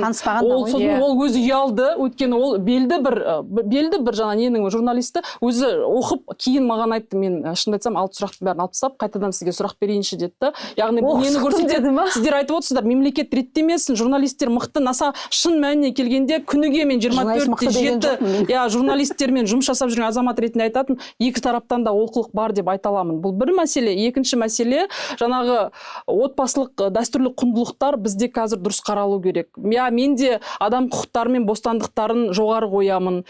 Мен үшін де бәлкім біздің бүгінгі таңдағы жалпы либералды құндылықтар басым болу керек шығар, бірақ біздің ұлт ретіндегі енді сонда теорияға қаратын болсақ, ұлт ретіндегі мәселелерді де біз приоритетке қоюымыз қажет деп ойлаймыз. Ұлт ретінде либерал болды дегенде әйел мен ер азаматтың теңдігі. Бірақ бүгінгі таңдағы сол заңды жазған азамат ретінде маған қандай уәж айтады? Сен ажырастыратын заң жаздың. Сен әйелдердің басымызға ойнататын заң жаздың дейді. Ал шын туайтына келгенде қазақтар 18 ғасырдың аяғына дейін әйелде ер азаматта тең болды ғой. Әйел азаматтарымыз атқа еркін қонды, елді қорғауға атсалысты. Бірақ бүгін кез келген ер азамат соны мойындағысы келе ме? Менің ойымша келмейді. Неге? Өйткені 2,5 ғасыр бізде отаршылдық мәселесі бар. Одан кейінгі кезде 2,5 ғасыр әйелдің бүкіл болмысы тапталатын дүние болды. Сондықтан да менің ойымша отбасылық тұрмыстық зорлық-зомбылық деген кезде нұсқаулық болу керек, нұсқаулықта нақты жазылу керек. Педофилия мәселесі қалай қарастырылады? Жаңағы тағы да басқа бізде көптеген мемлекеттік арналардан кезінде әртүрлі мәселе жазылды. Рейтинг алу үшін, хайп қуу үшін. Сол мәселенің барлығы біздің ұлттық дәстүрлерімізге, ұлттық жаңағыда құндылықтарымызға кері әсер ететін. Бізде бір трендтер қалыптасып келе жатыр, ұлттық дәстүрге байланысты, басқа мәселеге де. Бірақ бұның барлығы реттелетін, өзара ортақ мәселеде диалог негізінде шешілу қажет деп ойлаймын. Және бір ең өкініштісі, сіз жасаған, сіз автормын дедіңіз ғой, авторлардың бірі болған заңды жаңағыдай сынағандардың қатарында өздеріңіздің әріптестеріңіз де болды ғой, депутаттар да болды. Бірақ ол депутаттар сынағанмен олар дауыс берді ғой. Шын айту керек, мәселе не болды? Сынауы мүмкін, солар дауыс берді сынауы мүмкін, ой айтуы мүмкін, бірақ түптеп келгенде, егер олар дауыс бермеген олардың әлеуметтік желідегі пікірі қоғамдық пікірдің, жаңағыдай қоғамдық пікірдің қалыптасуына белгілі бір ықпал етті. Және ата-аналар комитеті жаңағы баланы ата-анадан айырады деген уәжді айтқан, және сол арқылы заңға қарсылық білдірген біздің республикалық ата-аналар комитеті. Жоқ, енді бұған қатысты құзырлы орган, мәдениет және ақпарат министрлігі шын айтқанда ештеңе жасамай отыр, ешқандай шара қабылдамай отыр. Ол дәрменсіздік көрсетіп отыр. Неге дәрменсіздік көрсетеді? Бұл заң шын айтқанда әйелді де дәл осы баптарға тап болған ер азаматтарға да қатысты. Мен сіздерге одан да көбірек айтайын. Басқа бір журналистер бар. Ұрып-соғу бабын азаптау бабымен шатастыратын. Және оны бетіңе айтып тұрады, сен оған қарсы уәж айтатын болсаң, ол саған тағы бір нәрсе айтады. Бұл да этика мәселесі, бұл да сауаттылық мәселесі. Сондықтан да журналистер жаңағыдай барлық қалыптасты, мемлекет оны реттемесін, қарамасын деген мәселеде менің ойымша біз ортақ бір пікірге келуіміз керек. Мемлекет реттемесін, қарамасын деген кезде мемлекет в лице пропаганда министрлігі ретінде қарамасын. Бұл министрліктің жұмысына қатысты менің пікірім көңілім толмайды. Министр келген сайын, егер сіз былай ашып қарасаңыз пленарлы отырыста мен үнемі сұрақ қоямын. Үнемі қарсы пікір айтамын, үнемі өзімнің қарсылығымды білдіремін. Неге? Өйткені менің де азамат ретінде көңілім толмайды ол жұмыстарға. Бірақ дегенмен бұл ол басқа мәселе деп ойлаймын. Мен мына жерде мына нәрсені айтқым келіп отыр. Бүгінгі біздің тақырыбымыз масс-медиа туралы заң болған, және біз бұған енгізілген жаңа терминдер, жаңа бағыттарын бір-бір айтып үстінен қарап шықтық. Енгізілмеген тұстарын да айттық. Енді көп мәселеміз осы ақпарат министрлігінің жалпы әрі қарайғы түсіндірме, әрі қарайғы нормативтік құқықтық актілеріне байланысты екенін осы жерде айтып отырмыз. Біздің эфиріміз 1,5 сағат талқылап отырмыз осы мәселені. Сондықтан да жаңағы YouTube болғанымен де өзіміздің көрерменіміздің жаңа назарын алып қалмауымыз керек. Бір түйін сөзден айтсақ, сонымен осы біз өзіміздің подкастымызды осымен түйіндесек. Мен соңында айтайыншы. Мен түйін айтайын, мына заң жаңа айтылғандай, бұл ақпараттық автократияның элементтері бар заң. Мысалы 2 жылдай бұрын министрлік мемлекеттік тапсырыстан гранттық жобалық қаржыландыруға өтеді деген кезде мен қуанғам, бірақ жаңа өзгеріс қалай болатынын білген жоқпын, бірақ аты ұнады маған. Мемлекеттік ақпараттық тапсырыстың орнына гранттық қаржыландыру бір өркениетті жол сияқты. Сөйтсем ол 2-ге бөлген екен, мемлекеттік және мемлекеттік емес. Мемлекеттікке жату үшін қалай болатыны жаңа айтылды. Ол кез келген өмір бойы тендер алып келген, бірақ ең ашылған басында өзінің ақшасын салған кез келген кәсіпкер мемлекеттік емеспін деп айта алады мына заң бойынша. Сондықтан ештеңе өзгермеген, тіпті мемлекеттік бұқаралық ақпарат құралдарының жаңағы құпиялылығы мен құзыреті одан сайын көбейген. Одан тақырыптар бойынша жаңағы дәстүрлі дейді, отбасылық дейді, жалпы мемлекет адамгершілік мораль туралы сөйлеген кезде оның артынан автократия мен диктатура күте беріңіз. Дені дұрыс мемлекетте жалпы қоғамға ортақ адамгершілік мораль деген нәрселер бар ғой, ол өзі мемлекет деген ұғым болмай жұрттың бәрі джунглиде өмір сүрсе де ол бар нәрсе. Жаңа бір-біріне зиян тигізбеу, сыйлау деген сияқты. Мемлекет бір-біріңмен сыйластықта өмір сүріңдер деп оны заңға қабылдауы, мысалы қарапайым тілмен айтқанда сондай жаңа спикердің несіне баса көктеп шекарасына кірмеу деген сияқты, бұның бәрі спикер мен журналист емес, көшедегі 2 адамға да қатысты нәрсе. Ол и так жаңағы не дейді, жалпыға ортақ норма. Соны әкеп заңға тығу, адамгершілік, дәстүр, бірдеңе деген сөздерді қосу, ол автократияның бірінші белгісі ақпараттық. Бұл жаңа мазмұны бойынша 2, жаңа формасы бойынша мемлекеттік тапсырыс сол. Одан кейін бұл жаңа әр нәрсені регулировать ету, тіпті нұсқаулық жазу керек деп жаңа Халима сарказммен айтты. Сіз шынымен айтып отырсыз. Нұсқаулық мынандай кезде мынандай істеу керек, мынандай кезде мынандай істеу керек деп. Менің ойымша ол заң керегі жоқ заңды шығарып, сол керегі заңды орнататын тіпті керексіз нұсқаулық жазу, ол аса шектен тыс реттеу. Бұл демек мемлекет халықты ақымақ көреді. Оның ішінде халық емес, журналистерді ақымақ көреді. Журналистерге айтып тұр мемлекет, сіз спикердің жаңағы киіміне, түріне, болмаса жаңағы жеке мәліметтеріне сыйластықпен қараңыз деген секілді. Оны журналист онсыз да біледі, дені дұрыс журналист. Оны білмейтін журналист, ол сіздің заңмен мәжбүрлесеңіз де ол ертең жүреді, сөйтіп жұмыстан шығады. Ол мекеменің ішіндегі шеф-редактор мен тілшінің арасындағы отношение ғой, ол өз-өзімен реттеліп кету керек. Өзін-өзі реттеу деген негізі сол. Өзін-өзі реттеу деген бір ұйым құру емес. Аты айтып тұрғандай, ол ешқандай ұйымсыз, ешқандай заңсыз, жаңағы common sense дейді, жаңағы жалпыға ортақ моральный бүкіл әлемде универсалды қатынас бар ғой 2 адамның арасындағы. Сол сияқты шеф-редактор мен тілшінің арасындағы қатынас, ол жаңа материалдың дұрыс шығу, ол ешқандай білімсіз 80-дегі кейуанада 8-дегі балада түсінетін нәрсе, оны журналистке бейтіп ақмақ адамға түсіндіргендей болып түсіндіру, ол мемлекет халықты өте ақмақ санайды деген сөз. Менің пікірім осындай. Түсіндік, рахмет. Мен әу баста осы заң мәжілістен сенатқа өткен кезде де сұхбат беріп жүрдім. Сол кезде де көңілім толмайтынын айттым. Әрине жаңа депутаттар тарапынан, тәуелсіз сарапшылар тарапынан, медиа қауымдастық тарапынан жақсы ұсыныстар болды. Өкінішке қарай көбісі өткен жоқ. Енді журналистер, бұл заң кім үшін жасалады? Осы заң кім үшін жасалады негізі? Осындай сұрақ қоятын болсақ, бұл журналистер үшін жасала ма? Бұл кім үшін жасалады? Бұл тіпті журналист үшін де жасалмау керек. Бұл заң негізі аудитория, халық үшін жасалу керек. Аудиторияның шынайы ақпарат алуы үшін жасалуы керек. Түсіндіңіз ба? Бұл жерде біз журналист мәртебесі деп оғанда түсініктеме беріп жатырмыз ғой.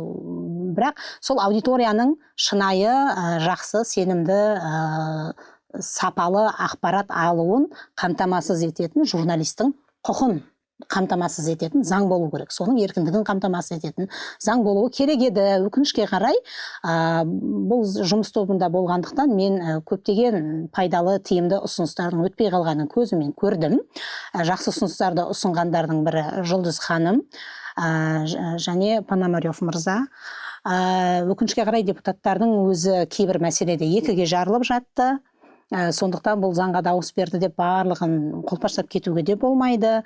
Тіпті журналистердің құқын таптайтын нормалар ұсынғанда депутаттар болды. Оған қарсылық білдіргенде депутаттар болды. Сондықтан бұл тіпті сол депутаттардың өзі айтып отыр ғой, бұл заң ең бір қызу талқыланған және ұзақ талқыланған заңдардың бірі. Сөйтіп қорытындысында бір іліп аларлық жақсау деген нормалардың мен бір шет жағасын айттым. Енді біз мынау жұмыс берушілерді мынадай жағдайға міндеттедік. Егер экстремалды жағдайда журналист жұмыс істейтін болса, команда немесе іс сапарға баратын болса, жұмыс беруші оны бүкіл қауіпсіздігін қамтамасыз ету жағын сақтандыру бәрін қамтамасыз ету керек. Егер ол экстремалды жағдайда бір митингілерде бір денсаулығына мысалға бір зардап келетін болса, оның шығынын, емін бәрін жұмыс беруші көтеру керек. Және тағы бірінен айтқым келіп отыр еді, есімнен шығып кетті ғой. Бұл жерде жаңағы журналистің құқы толыққанды қамтамасыз етілді деп айта алмаймыз. Өйткені этика нормасының заңға кіруі біздің бұған дейінгі енгізген нормалардың бәрін жуып шайып жібергендей болды да. Әрине бұл мысалы бұл этика нормасының заңға енуі нонсенс. Ертең күні халықаралық ұйымдар осы масс-медиа саласындағы өзгерістерді қадағалап отыратын ұйымдар мысалы біздің заңды өздері оқып әлі сараптама жасайтын болса, бұл нормаға олар жағасын ұстайды. Және бұл белгілі бір деңгейде біздің елдің рейтингісін, сөз бостандығы, сөз еркіндігін рейтингін түзетін ұйымдардың рейтингінде біз әлі де төмендеп кетуіміз мүмкін. Бізде депутаттардың тарапынан біз халықаралық ұйымдардың рейтингісі үшін қабылдамаймыз заңды деген мәлімдеме айтқанда депутаттар болды. Мен онымен келіспеймін. Өйткені бұндай рейтинг біздің елге инвестицияның тартылуына оның бір көрсеткіші болады. Ал Қазақстан қазір көп жағдайда осы инвестициялық қаржыларға тәуелді мемлекет. Сондықтан енді бұл заң осы күйі қалып қоймайды ғой. Уақыт өте келе бұл заңда толықтырылады, өзгертіледі. Және менің ең көңілім қалғаны журналистердің өте белсенділік таныта алмағаны болды. Бұл солар үшін жасалып отырған заң болғандықтан. Жалпы журналистер тарапынан дейсіз? Тек журналистер емес, бұл аудитория дегеніміз халық, көрермен, оқырман. Олар да мүдделі болу керек еді. Азаматтық институттар да мүдделі болу керек еді. Жан-жақтан қадағалап белсенді болу керек еді. Өкінішке қарай жұмыс тобына мүше болған 60-тан астам адамның тек қана бір 20-30-ның ғана осы талқылауға қатысып қалғандарының үнсіз қалуы, бұл біздің азамат қоғамның әлі де әлсіз көп мәселеде ұтылып жатқанын көрсетеді. Және соның мынау көрсеткіші, нақты қорытындысын біз осы заңнан көріп отырмыз да. Сондықтан әлі де белсенді болуға шақырамын мен азаматтық қоғамды, журналистерді. Рахмет. Енді мен жалпы бүгінгі дискурсқа рахмет айтқым келеді. Барлықтарыңыздың пікірлеріңізді құрметтеймін. Бірақ дегенмен жаңа бұл заң кім үшін жазылды? Бұл халық үшін жазылды, біріншіден. Және халық өзінің ақпаратында, контентінде оның моральдық тұстары үшін, мысалы мен білім саласының маманы ретінде балалар қандай ақпаратты қарап жатыр, ол ақпараттың моральдық тұсына кім жауапты деген кезде ешкім жауапкершілік алғысы келмейді. Менің ойымша осы заң нормалары арқылы мемлекет қандай да бір моральдық этикалық нормаларға жауапкершілік алатын құзыретті органды белгілеуі, менің ойымша бұл бір жаңа құқықтық ландшафтты көрсетеді деп ойлаймын. Үш жақсы норманы атап өткім келеді. Бұл бірінші журналисттің мәртебесі туралы нақты норма енгізілді. Екінші, журналисттің өмірінің сақтандырылуы туралы норма енгізілді. Және үшінші, срок исковой давности, яғни мәліметтердің ескіру кезеңі нақтыланып, журналистер үшін оңайлатылған жақсы норма енгізілді. Сондықтан да бұл заңның жеңісі.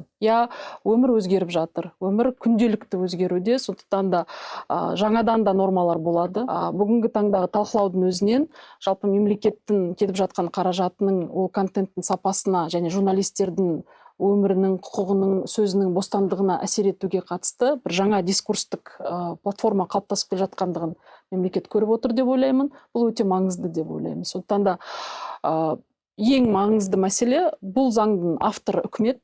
Үкімет парламентке дейін осы саланың мамандарымен бұл заңды жазды. Бұл заңның қандай кіргендігін және кіргеннен сенатқа жолданғандығындағы екі айырмашылығы бар. Документ мәжілістің сайтында ілулі тұр. Көзі қырақты көрермен үшін, құқық қорғаушы органдар үшін, жалпы болашақта бұл саланың мамандар үшін осы екі құжатты оқып көру керек. Сол кездегі депутаттардың жұмыс тобының рөлі көрінеді деп ойлаймын. Енді біз бір нәрсені былай мақтап не істегіміз келмейді. Мен өзім бұл саланың маманы емеспін. Бірақ өзім осы саладағы азаматтық қоғамдастық өкілдерінің, медиа саласының белсенділерімен бірлесе отырып, біраз нормалардың қабылдануына атсалысқанымды атап өткім келеді, және менің ойымша болашақта бұл жұмыс тоқтамайды. Өте тамаша, үлкен жұмыс жасалғаны байқалып тұр. Сіздерге көп рахмет бүгін келгендеріңізге. Жалпы әлемде халықаралық мониторинг жүргізу ұйымдарының көбісінің айтатыны, елдің демократиялық, жалпы елдің дамуын білгіңіз келсе, ол жақтағы заңның талқылауын, ол жақтағы ақпарат құралдарындағы айтылатын ақпаратқа берілетін мәліметтерге назар аударыңыздар деген екен. Сондықтан да бүгінгі жалпы масс-медиа туралы заңның осылай 2 жыл бойы осылай қызу талқылануының өзі, жаңа сіз өзіңіз айтып отырғандай, кірген заң мен шыққан заңның сенатқа өткен заңның айырмасының жер мен көктей болуы, бұл үлкен жұмыстың және жалпы қоғамның алға дамып келе жатқанын білдірсе керек деген оптимистік жағы бағытта бүгінгі эфирді осымен аяқтағым келіп отыр. Сіздерге көп рахмет, жұмыстарыңызға сәттілік тілеймін. Жалпы мынау әкімшілік және қылмыстық кодекс бойынша талқыланғаннан кейін, нормативтік құқықтық актілер болғаннан кейін де осы тақырыпқа қайта келіп ораламыз деген үміттемін. Рахмет сіздерге. Біз оптимистік тұрғыда айта алмаспыз, бірақ бұл заң қалай жұмыс істейді, сол кезде ғана біз бұл заңға баға бере аламыз. Қабылданған заңға алдын ала ешқандай баға беруге болмайды. Ол заң қалай жұмыс істейді, кімдерді жауапқа тартады, кім шынымен сөз бостандығын шектеп жатса, сол кезде біз бұл заң туралы баға айта аламыз да. Ал қазір менің беретін бағам, болжам, ол пессимистік тұрғыда болып тұр, өкінішке қарай. Все, рахмет, жақсы.